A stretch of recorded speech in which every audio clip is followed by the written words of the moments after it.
Coming up this time, you'll hear how Cloughie made a marriage proposal extra special. Sam really loved that day, and to meet him, and he was so nice to us both, and it's something we'll always remember. We've got the picture in the house. It's up on the wall. He'll always be there.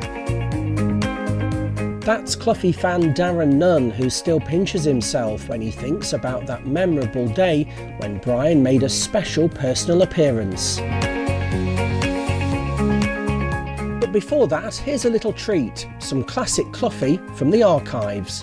What I want to say very briefly, because I've been told to keep it down to 2 minutes. Now, the guy who told me that must be a bloody idiot for a start. The spectators only see 45 minutes of 90 minutes. Because the other 45 minutes, the ball is in the clouds, up in the air. And football isn't designed for that. I think the big clubs now that are running the show are the richest clubs and have been for many, many years. When I was working for a living, Manchester United were the biggest club in Europe. They hated us. We had the audacity to beat them.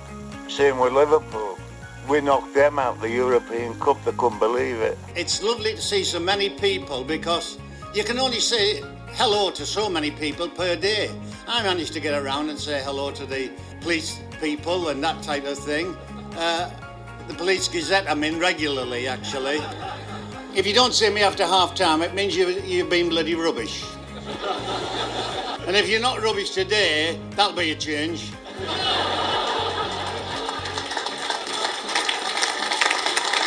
Hello, Paul Hart here. You're listening to the Green Jumper Podcast with Marcus Alton. Now, my guest today is a Cloughie fan who has a great story to tell. Darren Nunn had organised a surprise marriage proposal for his partner Sam at Nottingham Forest City Ground, but he hadn't bargained for Brian being there as well.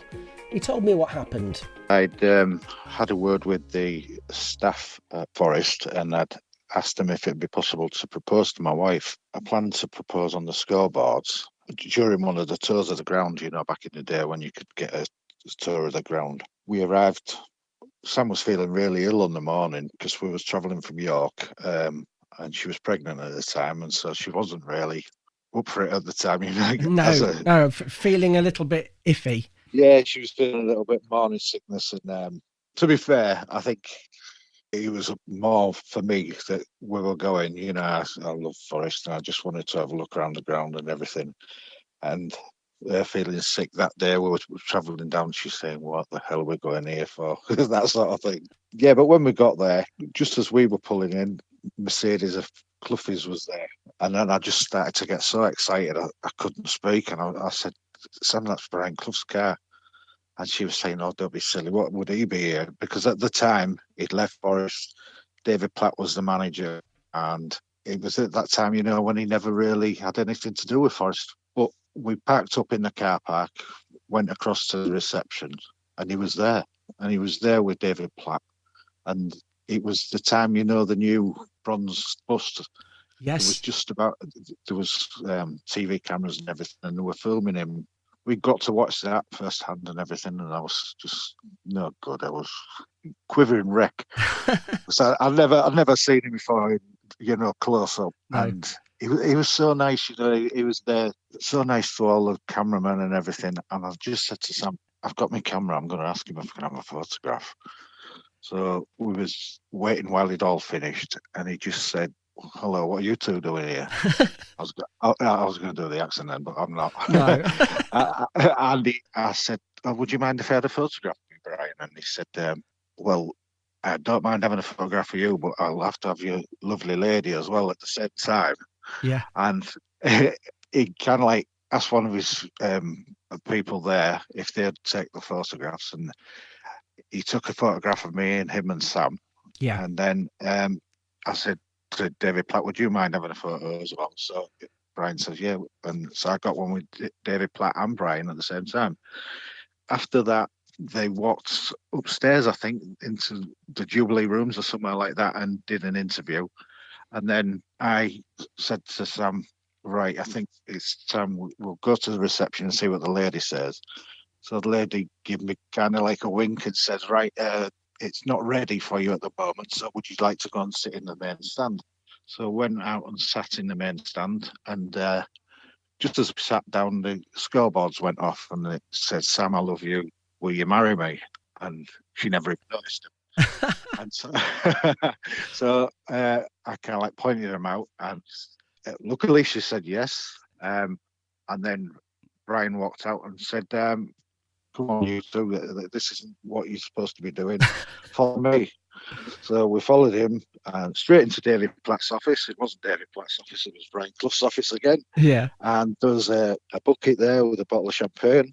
And we sat down, had a bottle of champagne and talked for a while. And then after that, Brian said, I'd like to see the photographs. Would you mind I'll give you my address. Would you mind sending me a couple? So I sent the photographs to him with my address. I got them blown up to a good size. And then a couple of days later, it wasn't long at all, the photos came back, all autographed very nicely, with a nice message to me and Sam. He'd realised what had happened, and it was lovely.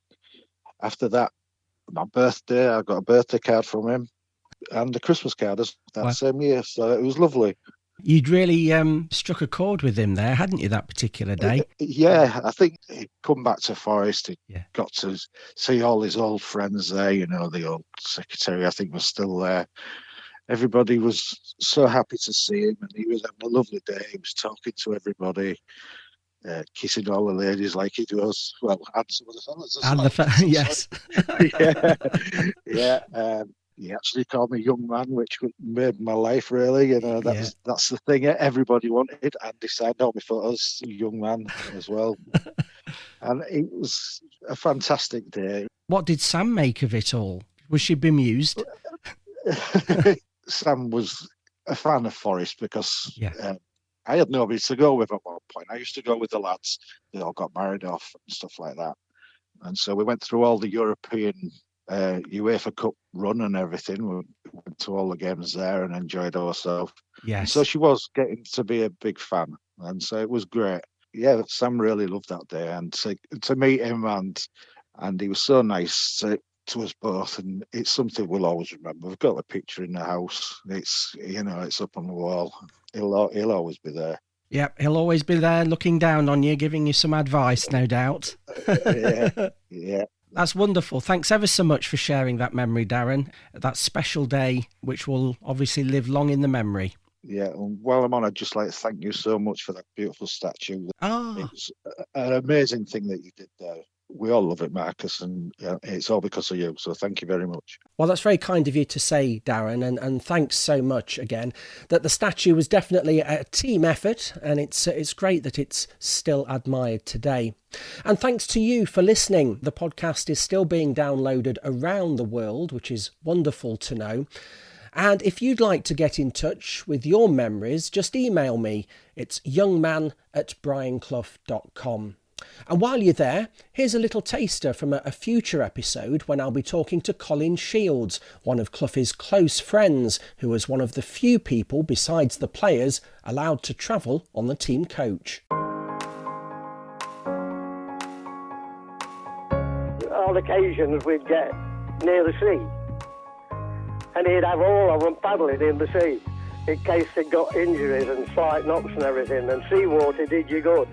So in the wind, whether it was cold or whatever, I know up in the northeast it's very cold and we'd stay up there and he'd have them paddling in the sea at 10 o'clock in the morning. Now, you enjoyed a lot of time away from football with Brian. What was it like going on holiday with him to Callamilor? I was a bit privileged because we'd go mob-handed. There'd be about 14 of us go. His friends and sometimes his relatives and whatever. And Brian had an apartment in Callamilor, and we used to stay, most of us used to stay in other apartments.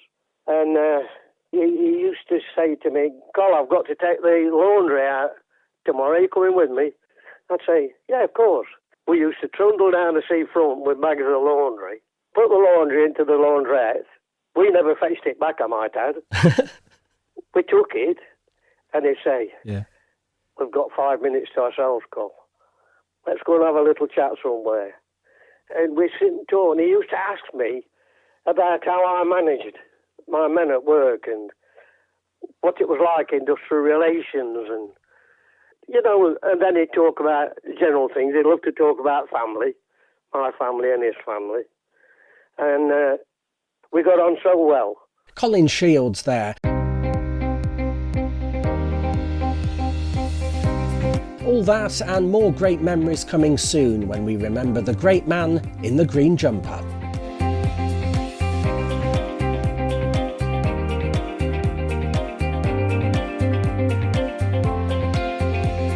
I'm only kidding. Lovely to see you, and thanks very much.